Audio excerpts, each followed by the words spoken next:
আজকে চলে আসলাম shawarma house. Saudi আরবে কেএফসির পরে যদি কোনো রেস্টুরেন্ট থাকে তা হলো শাওয়ারমা হাউস। যারা সৌদি আরবে আছেন তারা জানেন অবশ্যই।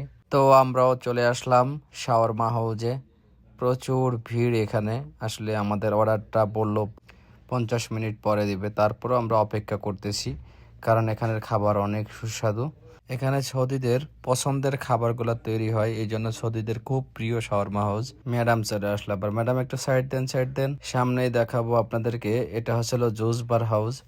এখানে সমস্ত ধরনের জুস তৈরি হয়। এর বিষয় হলো এখানে মেয়েদের সেকশন এবং ছেলেদের সেকশন আলাদা। তো যাই হোক, আমাদের খাবারটা হয়ে গেছে, চলে আসছে। এই মুহূর্তে আমাদের খাবারটা দেখাবো। দেখুন খাবারটা কেমন হয়েছে। আসলে চিকেন ব্রোস্টেড দেখেন, আসলে অনেক টেস্টি। আমরা খেয়ে দেখেছি, অনেক টেস্টি। যাই হোক, ভিডিওটি কেমন লাগলো কমেন্ট করে জানাবেন এবং পাশেই থাকবেন। ধন্যবাদ সবাইকে।